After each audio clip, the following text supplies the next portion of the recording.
Hey everyone, thanks again for joining me for another Illustrator Adobe Challenge. My name's Tyler Pate and I'll be your host for today. So today we're also going to be using grids and guides to create a four-sided packaging that you could use and print at home. What do I mean? So we're going to create something that you can print out that will show you exactly how a packaging would work. You could use this box for anything. For this example for today, we're going to be making a candle box. So think about that, and I want you to bring your own take onto this and print this out, and let's see what you can make.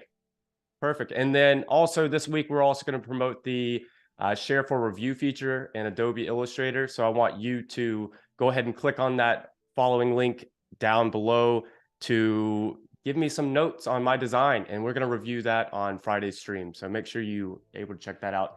So with this, let's go ahead and dive in and let's just start working on this packaging. And if you did get the source file, I would suggest downloading that and opening it up, because what you will see is I've provided you with a pretty good execution for this box, which is great. Even though we're going to recreate this just so you understand how these things are made and how you can send them to print and vice versa. If you're working with other designers, this comes in handy. So what we have here is we have a couple different layers I'd like to walk through. We have our notes. Our notes, please turn these on or off. That's just kind of telling us exactly the sides of the box. That's showing us the top side, the right side, the front, the bottom. And when you print this out, assemble this and you'll see exactly what I was showing you here, which is showing you the sides and which side is right side up for your design, because we don't want to print this out, assemble it, and realize that we have some text upside down, or maybe our logo is upside down, or maybe on the wrong side. So these notes definitely help. So I'm going to turn that off, and then now we're left with the fold lines. That's these little dotted lines that go across. Those are exactly where you're going to fold all of these little shapes here, and that's going to be the way to connect and glue the box together. So that's important. Turn that off, and then we're left with our bleed lines. Our bleed lines is exactly where our artwork is going to go outside of the cut lines so that we have a nice graphic that goes continuously into the next panel. So turning that one off, and then we have our trim line. This is the simple line that's going to cut our box down. So this is usually what we would use our scissors, X-Acto blade, and cut this out, trim it, and then we can assemble it. And then we have a last layer, which is going to be my artwork. I would strongly suggest, come up with some fun little idea or design that you can add to this box.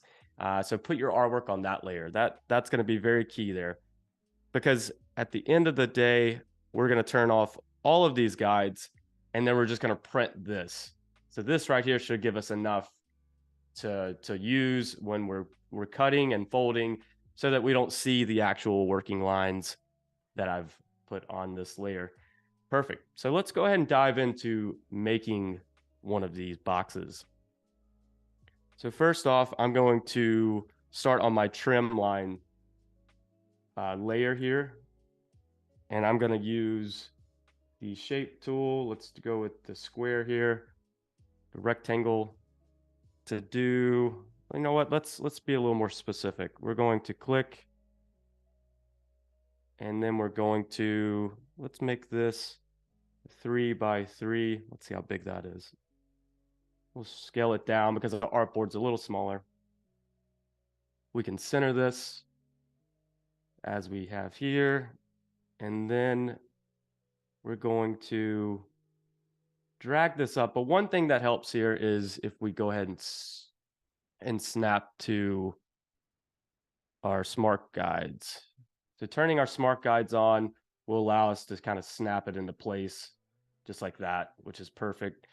And we're going to just create the panels. So what do we have? We have the centerpiece, and we're going to have the bottom. And just snapping these in, and zoom in if you need to get a little closer to make sure that we are lining up our shapes with the previous shape that we just created. So we have 3 squares tall. I think it's 4. Just like that. Snap it into place. And then we got 2 that come off to the side.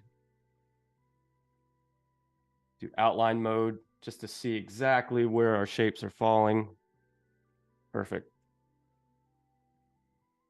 And now we need to create the little folds that are going to be the connectors for all the different panels that we create. Okay, so we just duplicated that, stretched it over to the further right side, and we're going to go to our transformation tool, change it to this perspective. We're just going to push this in a little bit. Perfect. Duplicate this while holding shift so that we're perfectly moving that shape over to the left. Connect that. And then we're going to do the same for these other panels because we need a way to connect all of these. Just like that. I'm going to flip this one around. Perfect. Spin this. And we're just making, again, we're making all the little pieces that are going to fold and connect with glue. I'll copy these two, drag them down. Just like that. Okay, now we can move this down to center in our artboard. Perfect. Okay, and now what we're going to do is we're going to go ahead and create the bleed area, which is going to be the markers that show us exactly where we can put our artwork outside the parameters. So I'm going to copy this. I'm going to go to my bleed lines layer, paste into place, and I'm going to go ahead and merge all of these shapes so that we have a nice shape like this. And change the color of this stroke to a red. I'm going to go to Objects, Path, Offset Path. Let's make it about a 0.25 bleed. That's a pretty common one. Hit OK. And you'll notice that we have a little weird spot here. And what that came from was because these aren't perfectly aligned. So we need to make sure that these are aligned real quick.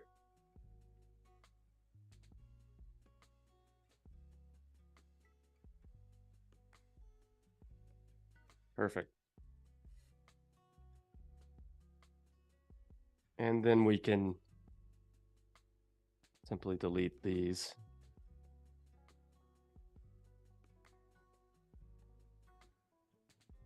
And start that process over just a little bit, just so that everything is nice and perfect. Copy, go to our bleed line area, paste into place. Let's merge again. Let's go back up to Object, Path, Offset Path. Perfect. And then now that gives us our bleed line, which we're going to make sure that's a different color. I'm going to delete that. Okay. And then we need to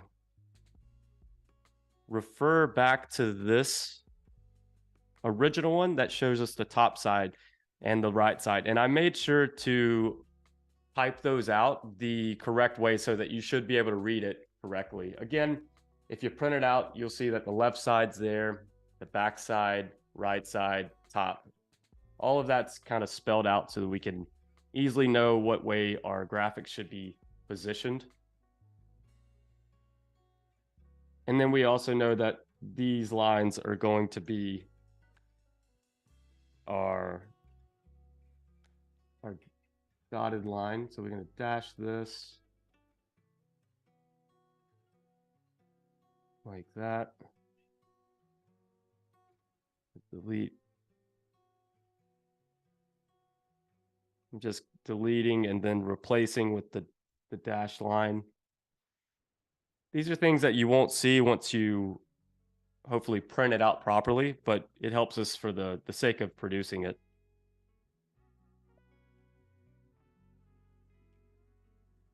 Just copying and pasting, leading.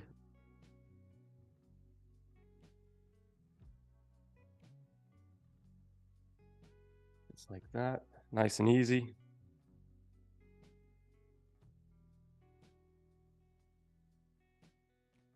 Once we got 2 more. Perfect.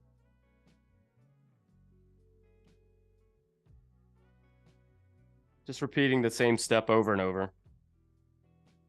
Okay, just like that. And this is also going to be a fold line too. So I'm going to delete. Since we had all those repeating boxes, that's why there's duplicates on top of each other.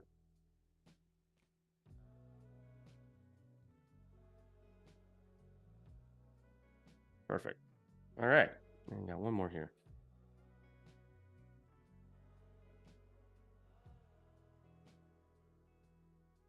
All right, so that's should be all in our guides, and I think this we can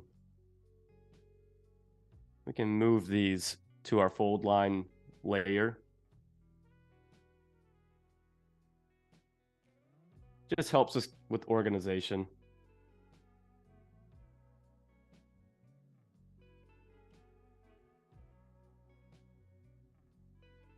Just like that. Perfect. And we're now getting to a point where we can start with our design. And again, I'm just using some previous assets that I had from another stream that we worked on. And I thought, what better way to use it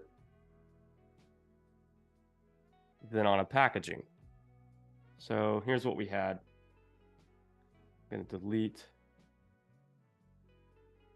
these. Okay, so we have a whole bunch of little assets here. And I'm going to show you exactly what we can do.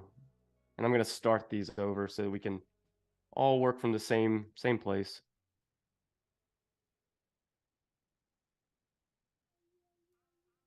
Thinking about the logo. That needs to be outlined.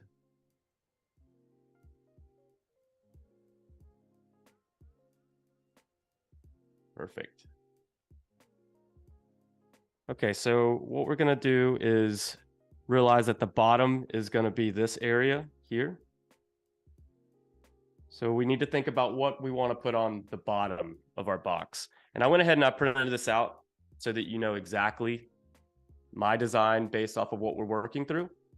So the bottom helps to make these mock-ups so that you can look at it and you can design around it in a digital world. Because again, it's very easy to get some of these assets upside down or are in the wrong place. So we're gonna move these around so we figure out what we want to do with the bottom here. I think we lost the stem on the apple.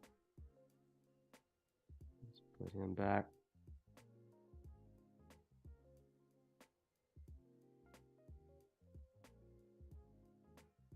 Group them. Okay.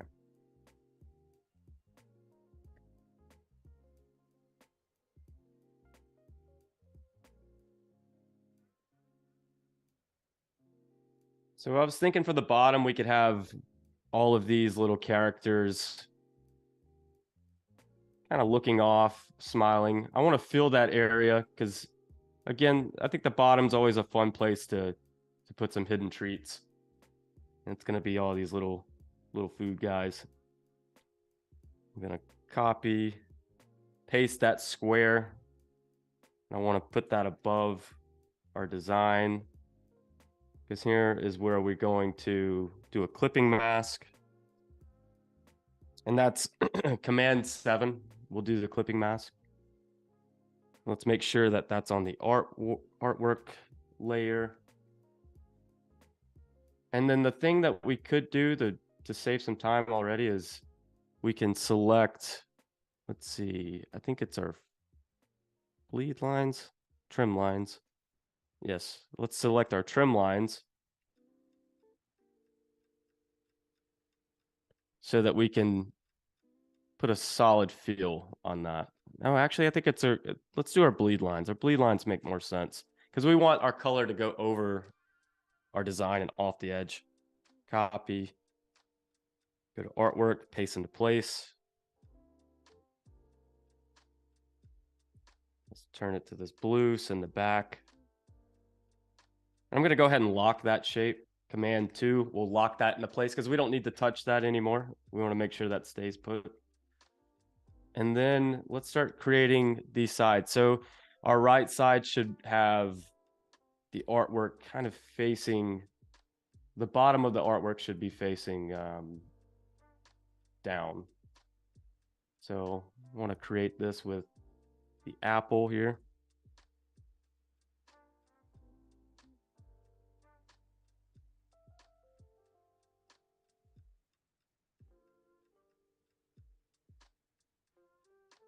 We'll turn him over to the side.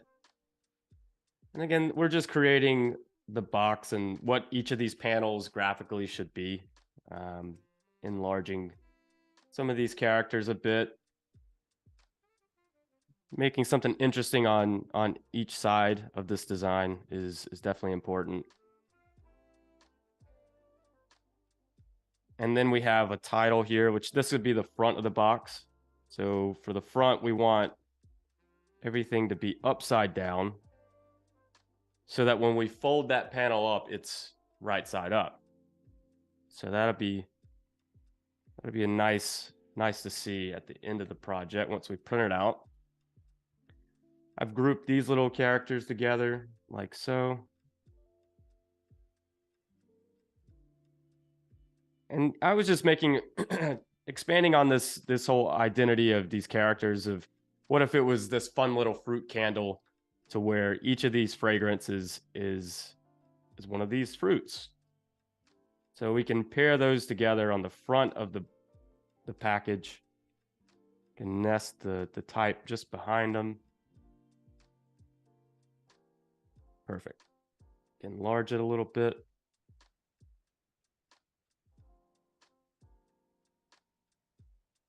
And if you have your smart guides on, you're able to align things a little easier. And then we have our banana dude.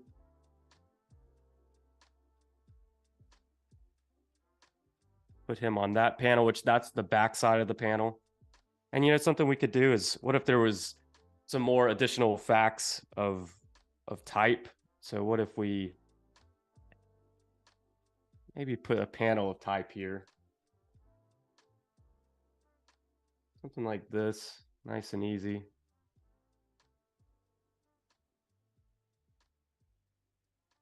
Perfect. We can ghost banana guy down a little bit so we could see our type. Change that to white. Gives us a little more interesting design to work with.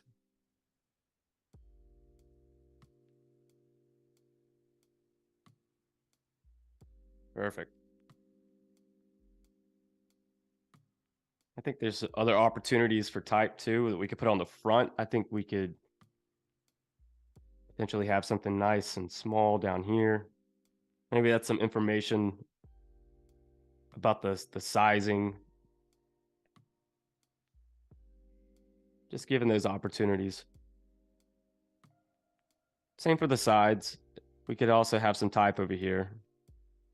Maybe this is a description of what that fragrance is.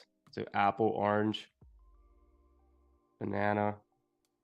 All of these can have kind of some areas of typography. Perfect. And then we have what will be the top side. So the top of the box. So that's the lid where once it folds over, we'll have a nice little presentation, which I had already mocked up this type. Nice and smelly. That'll work. And then we have some clouds that I made. So I always reference back. So the top side, everything should be upside down for the top. So let's flip these. So like this. And we can have them crossing over that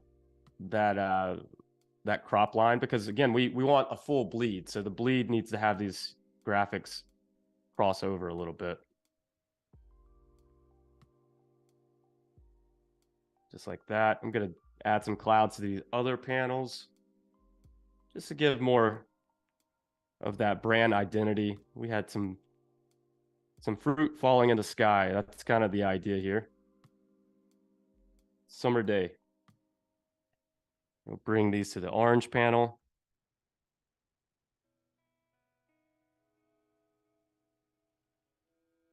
Enlarge these a little bit.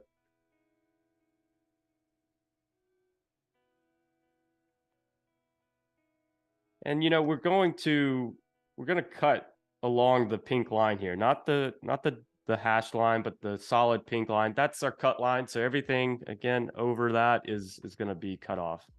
So just note that whenever you're designing, because if we had this apple here, well, it's going to get cut in half. We don't want that. We want him to be nice and centered into that panel.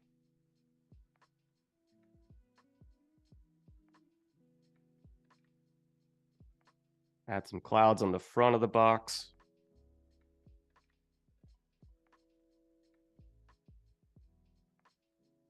Maybe even the type is on the cloud. That's a nice move.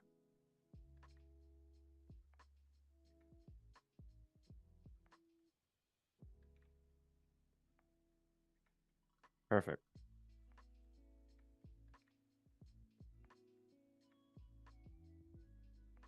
Send these to back.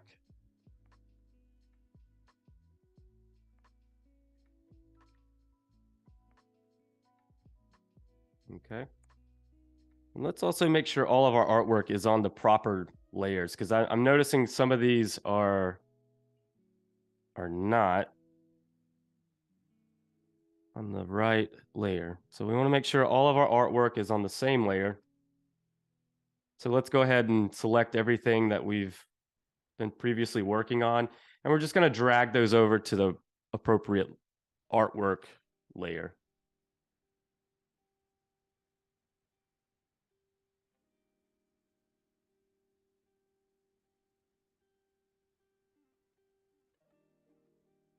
Perfect. I think that's everything. Let's see, we could easily turn it off, turn it on. Okay. It's one little piece of type. There we go. And honestly, this right here is essentially designed for the whole box. And if you printed this out, you will then see exactly what we have here, but making sure that we turn off some of these. Like we don't need our notes. I'm going to go back to the original one that you have. Like, we don't need the notes, and we don't need the fold lines. As long as you know where the fold lines are when you print it out. And then you don't need the bleed lines, and then keep the trim lines. The trim lines is exactly what you'll follow with your scissors or X-Acto blade to cut this out. And then making sure to fold along these areas that we had the fold lines. And when you print this out and cut it up, you will have everything you need to create your fun little box. And that's exactly what I was able to do here. So really nice. My printer really bugged out on this, so watch out for the full colors with a household printer. But it gets the idea across. So we have all of these characters on the panels. We have the bottom where we see all of our little fruit guys. Then we have the top where it says nice and smelly, and then you open it up, and that's where we would put our candle. So that right there is exactly what we just created, which wasn't that hard. And honestly, if you send this to a printer and if you organize your layers like how we walk through them, typically they understand exactly what we're trying to go for. They'll understand where the bleeds are. They'll understand where the cuts are going to be. And then you'll have the perfect little mock-up. And again, this could be a great box for a candle. This could be for really anything. I mean, we're talking about just a cube box here. So a lot of potential with that. But it's just really fun to not only be able to create these things on a digital platform, but also construct them in a physical world, which this is graphic design at its purest. And it's a lot of fun to be able to be a little more hands-on. So I would strongly suggest designing this, follow some of the steps and tips that I worked us through, and then print it out.